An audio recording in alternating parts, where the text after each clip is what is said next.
pharmaceutical complex, pharmaceutical plant in Burkina Faso.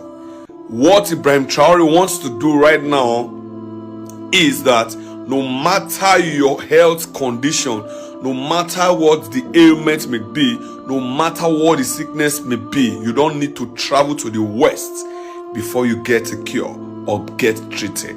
As it stands now, they even want to start banning importation of medications. They want everything to be made in Burkina Faso.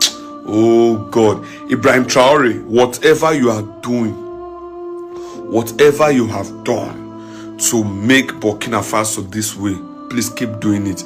And wherever your money or finance is coming from, God will keep blessing that source.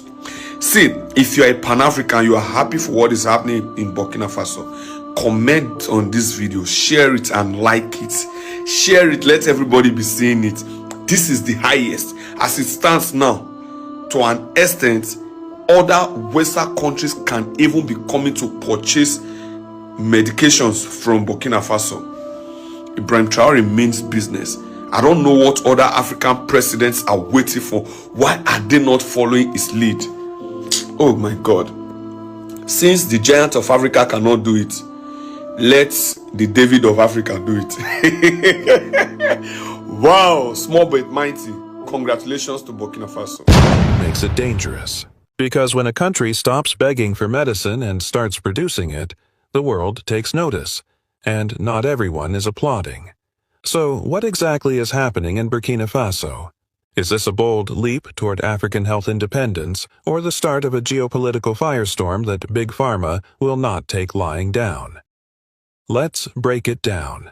Burkina Faso isn't joining the global market, it's rewriting the rules.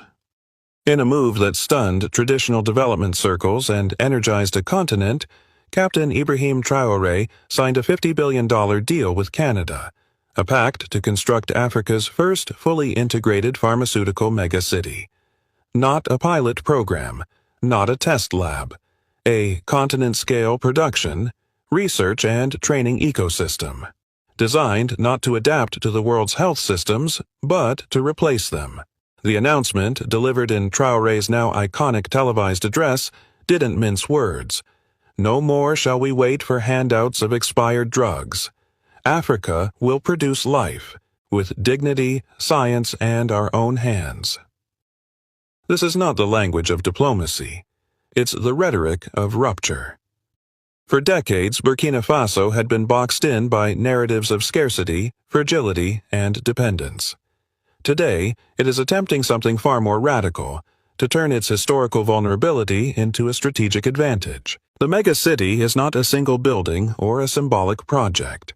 It's a full-scale urban industrial blueprint that will span several provinces and include state-of-the-art drug manufacturing plants, producing over 4 billion doses per year of antibiotics, malaria treatments, HIV antiretrovirals, and vaccines. Research and development centers, where African scientists will work side by side with Canadian biotech experts to innovate for tropical and regional diseases. A biotech training university, co-managed by African and Canadian institutions, aiming to train at least 25,000 new pharmacists, researchers, and engineers in the first of 5 years. Distribution and logistics hubs connected via solar-powered cold chain infrastructure to ensure last-mile delivery from pure session to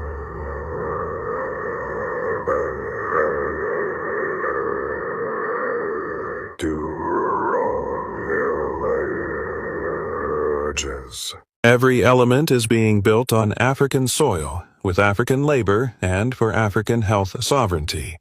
But perhaps what's most telling is that Canada is not running the show. In contrast to traditional foreign aid models, this deal operates on a peer-to-peer basis. Canadian firms will contribute intellectual property, advanced machinery, and training programs. Burkina Faso brings the land, the political will, and the long-term strategic vision.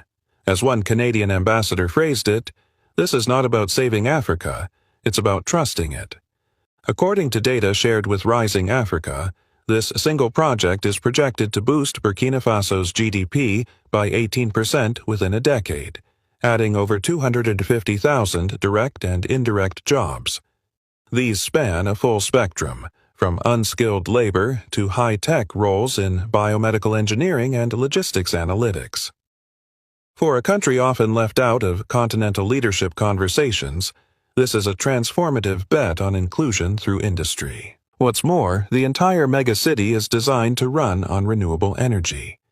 Burkina Faso's abundant solar potential and biomass sources will power the facilities, drastically reducing long-term costs while setting a standard for eco-industrial development in sub-Saharan Africa. But why Burkina Faso? Why would Canada invest in a landlocked country still emerging from decades of political instability? The answer isn't geography, it's leadership. Over the past 18 months, President Ibrahim Traoré has embarked on one of the boldest reform agendas in modern African politics. He's nationalized extractive industries, forced renegotiation of foreign contracts, cracked down on corruption, and redirected mineral profits into education, health, and defense. While some critics in the West label him a populist, others see something different, a disciplined architect of state capacity. Canada's calculus is clear. Burkina Faso is serious. And it's ready. Already, Kenya, Rwanda, Nigeria, and Ghana have expressed interest in becoming early importers of the medicines expected to roll out from this facility by 2027. The African Union has tentatively called this project a prototype for regional pharmaceutical autonomy. But, even more than that, there's a psychological shift at play. In a continent long defined by what it lacks, this initiative reframes Africa around what it builds. Still, high ambition rarely comes without pushback. Traoré's plan is being watched, not just by his allies, but by his skeptics. From big pharma to foreign embassies, not everyone wants to see a successful African medical industry operating outside the global patent system. And that resistance is already forming. This isn't just about pills, it's about power. And Africa finally has some.